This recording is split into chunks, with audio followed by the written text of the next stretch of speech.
تمام. احنا جروب 26. التوبيك بتاعنا اللي هنتكلم عنه هو الكف.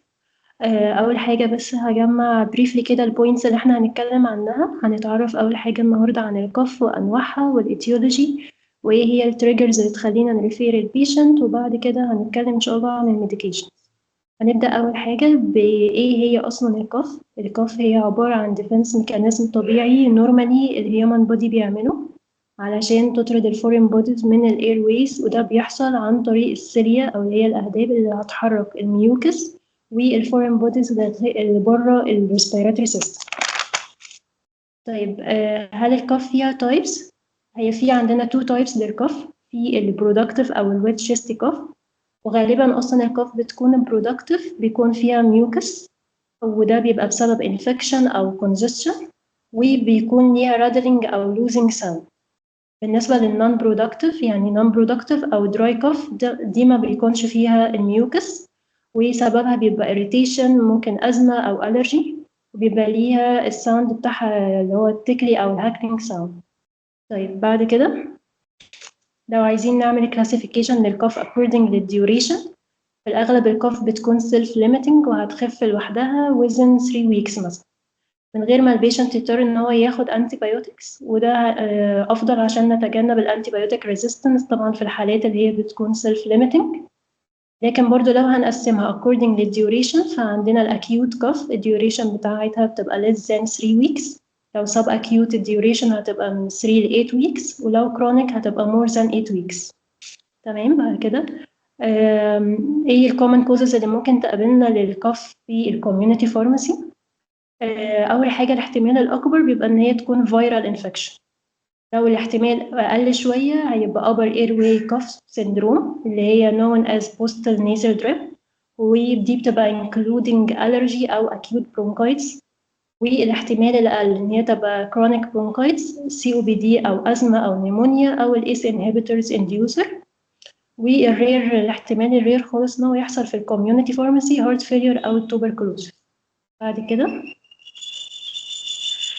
الاتيولوجي، ان الماجوريتي للانفكشن اوف الابر ريسبيراتوري تراكت طبعا زي ما قلنا ان هي بتبقى الفيروس، والاعراض هنا بتكون مفاجئه، بتبقى في فيفر والسبيوتم ممكن يبقى بسيط مع اعراض البرد العادي، والاعراض دي هتستمر من 7 ل 10 ايام. لو استمرت اكتر من 14 يوم فممكن يكون وقتها حصل secondary bacterial infection، ولازم نعمل ريفير للبيشنت عشان يبقى بريسكرايبد بالاكيوريت انتيبيوتيك.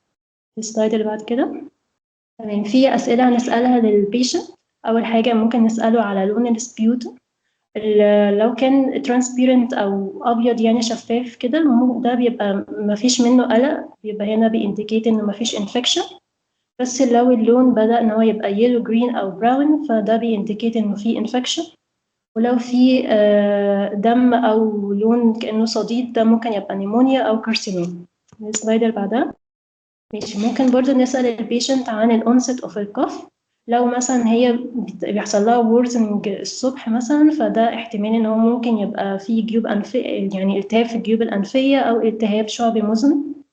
ولو طبعا في فاميلي هيستوري للربو أو الحساسية أو ريكورنت كف، الأفضل إن احنا نعمل ريفير للبيشنت. السلايد اللي بعدها. هنسأل برضه على الإيدج أوف البيشنت عشان الأطفال بيبقى عندهم احتمالية أكتر الفيرال انفكشن أو أزمة، وكبار السن بيبقى احتمالية الإصابة بالأمراض المزمنة زي البرونكايتس أو النيمونيا أو الكارسينوما. السموكرز طبعا بيبقى COPD احتمال أكبر ليهم أو الكرونيك برونكايتس. السلايد اللي بعدها. التريجرنج بوينتس بقى اللي تخلينا نعمل ريفير للبيشنت، انه يبقى عنده شيست بين، او انه يبقى عنده دم في السبيوتم، او يبقى فيه ضيق تنفس او صوت زي صوت صفارة كده. الديوريشن لو زادت طبعا لاكتر من 3 اسابيع، زي ما قلنا ان هي اصلا تبقى limiting within 3 weeks، فلو الموضوع زاد الافضل ان احنا نعمل ريفير للبيشنت. الاعراض زي ما قلنا ان هي بتبقى deteriorated واسوأ في كبار السن، فده برضو تريجر ان احنا نعمل ريفير للبيشنت. ولو في سعال ليلي مستمر للاطفال برضو الافضل ان احنا نعمل ريفير للبيشنت. بعد كده دكتورة هديلة هتكمل الميديكيشن. ماشي يا دكتور. عندنا هنا من أول الكاف ميديكيشن، هنا بيتكلم عن إن الكاف بتبقى مشكلة بتأثر على quality of life بتاع البيشنت، خصوصا لو البيشنت دوت child، فبيبقى حاجة مقلقة للبيرنت بتاعه. وفي الغالب الكاف دي الناس بتبقى يعني الناس اللي بتعتمد على السيلف كير بياخدوا اوتو سي دراجز ليها، مش بيروحوا ان هم مثلا دكتور او يروحوا مستشفى او كده. وان معظم الاكتيف انجريدينتس بتاعت الكاف ميديكيشنز دي موجودة من زمان في الماركت. بعد كده أول حاجة عندنا في الكاف ميديكيشن هي الإكسبكتورنت. هنا بيتكلم عن إن يعني عدد كبير من الأكتيف ingredient بتاعة الكاف ميديكيشن هي في الإكسبكتورنت، زي الجوافينازين والأمونيوم سولت والكريوسيت والسكويل.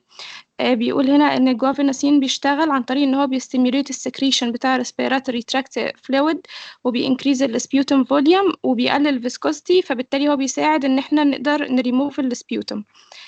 تاني حاجة في كاف سبريسنت أو الأنتي تاسيف، دوت بيأكت دايركتلي على الكاف سنتر، بيعمل ديبريس للكاف ريفلكس زي الكودايين والفولكودين والدextromethorphan. الدextromethorphan أقل واحد فيهم في السايد إفكت، أقل من الكودايين.